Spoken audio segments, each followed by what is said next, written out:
नमस्कार मित्रांनो, आनंदी या मालिकेच्या येणाऱ्या काही भागामध्ये मित्रांनो एक आता जबरदस्त असा ट्विस्ट आपल्यासमोर येणार आहे. कारण या ट्विस्टमध्ये आता जे काही मुलांनी या घरामध्ये तांडव माजलेला आहे, परंतु आता युगंधर मात्र आता खाली कोसळतो आणि युगंधर खाली कोसळल्यानंतर आता खूप मोठं संकट या घरावर आलेलं असतं. परंतु आनंदी मात्र आता कडक हे अगदी सावित्रीसारखं म्हणजे व्रत करते आणि युगंधरचा जीव वाचवते.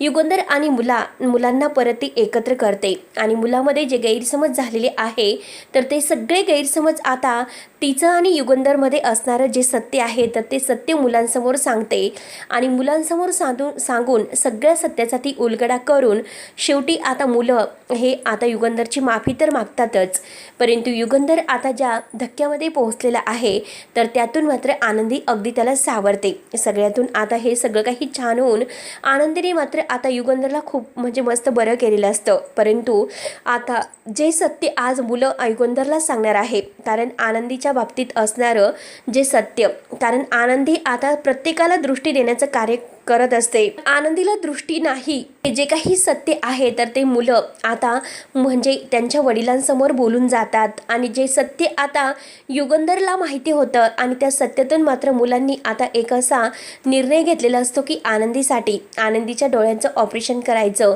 आनंदीच्या डोळ्याचं ऑपरेशन करून आनंदीला दृष्टी आलीच पाहिजे असं मात्र आता सगळ्यांनी ठरवलेलं असतं. कारण आनंदी आपली आई आहे आणि आपण आपल्या आईसाठी इतकं सर्व काही करू शकतो, कारण आता मात्र आनंदीच आपल्यासाठी सर्व काही आहे. समिताच्या एका दृष्टांते मात्र आता मुलांचे डोळे उघडलेले आहे आणि माई आणि बापूने सुद्धा. तर मित्रांनो, आता हे सविस्तर कसं होतं हे आपण आजच्या व्हिडिओमध्ये बघणार आहोत. त्यासाठी मित्रांनो व्हिडिओ शेवटपर्यंत नक्की बघत राहा आणि जर तुम्ही आपल्या चॅनलवर नवीन असाल तर चॅनलला सबस्क्राईब करण्यासाठी मात्र विसरू नका. तेव्हा मित्रांनो हे बघा, आता विद्याधरने जरीही मुलांना आता मुंबईला पाठवण्यासाठी तिकीटं आणली असेल, त्याला आता इतका आनंद वाटत असतो. तो शिल्पाला हाताला धरतो आणि शिल्पाला म्हणतो की बघ, आज ह्या घरामध्ये मुलं आनंदीच्या हाताला धरून तिला कसं घराच्या बाहेर काढतात आणि जे काही तुला तमाशा बघायचा आहे तर तू येथेच थांबू शकते. तेव्हा मात्र आता शिल्पाला तर हेच असतं. शिल्पाला असं वाटतं की केव्हाही आनंदी मात्र घराच्या बाहेर जाईल. विद्याधर आणि आता हे शिल्पा दोघं आता गंमतच पाहत असतात की नक्की केव्हा असं होईल.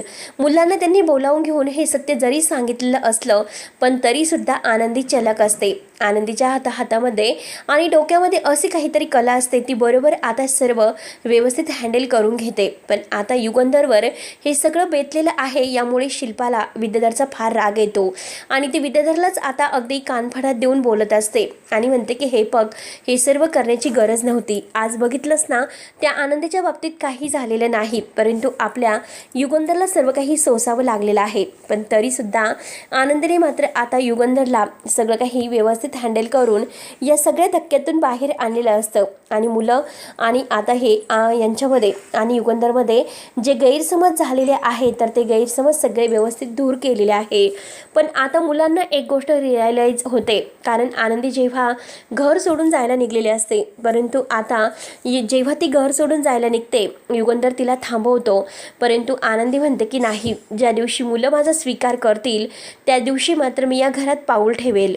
आणि आता आनंदी मात्र घर सोडायला तयार होते आणि ती युगंधर साहेबांना म्हणते की प्लीज मला थांबू नका, कारण या घरात माझा कोणताही हक्क नाही. तेव्हा आता मात्र आनंदी आपली बॅग वगैरे भरून आपल्या आबांकडे जायला निघते. पण त्याच वेळेस मात्र आता मुलांना धक्का बसलेला असतो, कारण आनंदी अंध असून सुद्धा आपल्यासाठी इतकं सर्व काही करते आणि आता पृथ्वीला जे काही डिझाईनचं आता इतकं मोठं कॉन्ट्रॅक्ट मिळालेलं आहे आणि त्यामध्ये मात्र आता आनंदीचा इतका मोठा वाटा आहे आणि आनंदीची आरती ही डिझाईन बनवत आहे. ते दोघी आपल्यासाठी इतकं सर्व काही करतात, मग आपण कुठेतरी चुकतो. कारण आता माई सुद्धा मुलांना खूप काही बोलतात, परंतु शिल्पा मात्र आता मुलांच्या विरोधात आणखीनच कान भरण्याचा प्रयत्न करत असते. पण त्याच वेळेस आता ह्या प्रांजलला चक्कर येते. प्रांजल चक्कर येऊन खाली पडतो आणि आता शिल्पाला काय करावं काहीच कळत नसतं. सगळेजण घाबरून जातात की नक्की काय झालं असेल. मितालीला माहिती असतं की आता याचे लिव्हर खराब झालेले आहे, म्हणून याला वारंवार आता असं काही होत राहणार आहे. पण घरच्यांपासून आपण हे कित्येक दिवस लपून ठेवायचं असा मितालीला धक्का बसलेला असतो.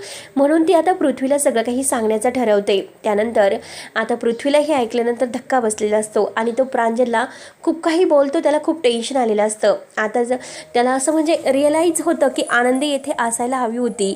आनंदीने आपल्याला साथ दिली असती. आनंदीने सर्व काही केलेलं असतं आणि आता इतकी मोठी डील आपल्यासमोर आलेली आहे. काय करायचं आहे. आनंदी तर आता तिच्या आईवडिलांच्या घरी गेली, परंतु आता आनंदी जेव्हा या घरात पाऊल बाहेर टाकते तर तेव्हा आता भयानक दृष्टांत मात्र आता ह्या मुलांना होत असतो. कारण आता कशातही मात्र जेव्हा म्हणजे आनंदीने घराच्या बाहेर पाऊल टाकलेलं असतं तेव्हा युगंधर सुद्धा चक्कर येऊन खाली पडलेला असतो आणि मुलांना मात्र आता जे काही त्यांच्या आयुष्यामध्ये वादळ आल्यासारखं होत असतं. काय करावं काहीच कळत नसतं. तेव्हा मात्र आता आनंदीला ते थांबवतात. म्हणजे आनंदीला जाऊ नका असं म्हणत्या, परंतु आनंदी म्हणते की नाही, आनंदी आता या घरची लक्ष्मी आहे हे आनंदीने दाखवून दिलेलं असतं.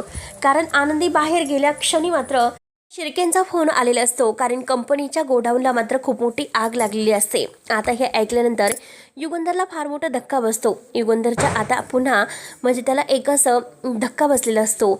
युगंधर जोरात ओरडतो की आनंदी. आता आनंदी म्हटल्यानंतर मात्र सगळ्यांना काहीच कळत नसतं की नक्की काय झालेलं आहे. तेव्हा लगेच आनंदी जेव्हा आता घरामध्ये पाऊल ठेवणार असते, कारण आता पृथ्वी स्वतः आनंदीला माघारी घ्यायला येतो. कारण आता जी काही आता ह्या गोडाऊनला आग लागलेली आहे आणि कित्येक करोडो म्हणजे आता कपड्यांचं म्हणजे हे नुकसान झालेलं आहे. आता कंपनीच्या इतक्या मोठ्या गोडाऊनला आग लागलीच कशी असा प्रश्न मात्र सगळ्यांना पडलेला असतो. परंतु आनंदी मात्र आता बाहेर पाऊल ठेवून गेलेली आहे. माई लगेच म्हणतात की बघा, या घरची लक्ष्मी घरातून बाहेर पाऊल ठेवता क्षणी काय घडलं. समिताच्या बाबतीत सुद्धा हे असंच होतं आणि आज तरी तुम्ही डोळे उघडा मुलांनो. तुम्हाला आनंदीच्या बाबतीत मात्र खरंच तुम्ही चुकतात. आनंदीवर आरोप करतात, पण आनंदी तशी नाही. समिता आमची मुलगी होती तरी सुद्धा आम्ही तुम्हाला समजवण्याचा इतका प्रयत्न करत आहोत की आनंदी खरंच या घरासाठी किती चांगली आहे. प्लीज आनंदीला समजून घ्या. तेव्हा आता माई आणि आता ह्या आहे तर ते आनंदीचं प्रत्येक आत्तापर्यंतचं सगळं काही सत्य मुलांना सांगतात आणि मुलांना मात्र आता असं वाटतं की काहीतरी आपण कुठेतरी चुकतोय. आनंदी हे घर सोडून गेली म्हणून मात्र आता खूप मोठी आपल्या हातून चूक झालेली आहे आणि त्यात म्हणजे आता बांबावर आलेलं हे भयानक संकट. आता कंपनीच्या गोडाऊनला आग लागली तर आता आपल्या इतकी मोठी डीलचं काय होईल. पृथ्वीला फार टेन्शन आलेलं असतं आणि तेव्हा मात्र आता तो आनंदीला माघारी आवाज देतो की आई आई म्हणून तो मात्र आनंदीला घरात होतो. मानाने तिचा अगदी स्वीकार ते म्हणजे करायला तयार होतात, कारण त्यांच्याकडून खूप मोठी चूक घडलेली आहे असं त्यांना वाटतं. तेव्हा आता आनंदी आपल्या मुलांसाठी धावतच येते आणि मुलांना घट्ट मिठी मारते आणि तेवढ्यात मात्र आता जी काही कंपनीच्या म्हणजे पुन्हा आता शिर्केंचा फोन आलेला असतो आणि आगमध्ये आता काही नुकसान झालेलं नाही. आग तर आपली लागली पण आग विझवण्याचा प्रयत्न केला गेला. म्हणून आता आनंदी घरात आल्याक्षणी पुन्हा मात्र आता आनंदाची बातमी ऐकायला मिळालेली असते. तेव्हा कुठे आता युगंधरला बरं वाटतं, पण आता युगंधर आता हे आपल्या रूममध्ये असतो. त्याने स्वतःला कोंडून घेतलेलं असतं आणि त्याच वेळेस आता आनंदी मुलांना घेऊन आता दरवाजात येते आणि मालक साहेब दरवाजा उघडा असं म्हणते. तर युगंधर आनंदीचा आवाज ऐकून दरवाजा उघडतो आणि मुलं सुद्धा आनंदीच्या सोबत असतात. त्याच वेळेस आता मुलं हे आतमध्ये येतात आणि आपल्या म्हणजे वडिलांची माफी मागतात. त्यानंतर मात्र आता आनंदी म्हणते की हे बघा मालक साहेब, आज मात्र मुलांकडून चूक झाली. आता परत कधी असं होणार नाही आणि मी तुम्हाला आज वचन देते की समिताचे जे हक्क आहे समिता ताईंचे ते मी कधी घेणार नाही. तेव्हा मुलं म्हणतात की हे बघ आनंदी, आज मात्र आजपासून आम्ही तुला आईचा स्वीकार करतोय, परंतु एक गोष्ट आम्हाला म्हणजे असं सांगायचे आहे की आता मात्र जे काही तू अंध आहे आणि तू अंध आहे त्यामुळे तुला लवकरात लवकर दृष्टी ही आलीच पाहिजे, कारण तुला आम्ही अशा अवस्थेत नाही बघू शकत. आणि जे काही तू आत्तापर्यंत या घरासाठी केलेलं आहे तर त्याची परतफेड आम्हाला करून दे. म्हणजे तुला डॉक्टरांकडे नेऊन तुझी आता योग्य अशी चेकअप व्हायला हवी आणि चेकअप होऊन आता लवकरात लवकर तुला दृष्टीसुद्धा येऊ शकते. त्यामुळे प्लीज तू हे बाबांपासून सत्य लपू नको. आणि बाबांना जरी हे माहिती झालं तरीसुद्धा मात्र बाबा तुला काही म्हणणार नाही. तू काय इतकी मोठी गोष्ट आत्तापर्यंत बाबांपासून लपून ठेवली. तेव्हा त्या युगंधरला एक फार मोठा धक्का बसलेला असतो की आनंदी अंध आहे आणि आपण आत्तापर्यंत कसं ओळखलं नसेल. कारण आता पृथ्वी म्हणतो की जर बाबा आणि आनंदी यांच्यामध्ये जर काही नातं असतं, यांचे जर काही संबंध असते तर बाबांनी आनंदी अंध आहे अगदी ओळखलं असतं. म्हणून मात्र आता पृथ्वीचा विश्वास बसतो की आनंदी आणि बाबा यांच्यामध्ये कोणतंही नातं नाही. पण आज आता बाबांनी आनंदीचा आई म्हणून स्वीकार करायला हवा. कारण आपली आई या जगात राहिली नाही, परंतु एका आनंदीच्या रूपात आपल्याला आपली आई मिळालेली आहे. मग आपण तिचा असा रागराग का करायचा. म्हणून आता पृथ्वी हा बाबांना सर्व काही सत्य सांगतो आणि लवकरात लवकर मात्र त्यांनी आता आनंदीला एक खूप मोठ्या डॉक्टरांकडे चेकअपसाठी नेण्याचं ठरवलेलं असतं. आता अमेरिकेचे जे डॉक्टर आहे तर त्यांना घाईने पृथ्वीने आता इथे आनंदीच्या चेकअपसाठी बोलावून घेतलेलं असतं आणि लवकरात लवकर आता आनंदीच्या म्हणजे जे काही शस्त्रक्रिया आहे डोळ्यांची तर शस्त्रक्रिया करून मात्र आता आनंदीला दृष्टी लवकरात लवकर येईल म्हणून आता मुलांनी असा निर्णय घेतलेला असतो. तेव्हा युगंधरला आता वाईट वाटतं कारण आनंदीने इतकं मोठं सत्य आपल्यापासून का लपवलं असेल.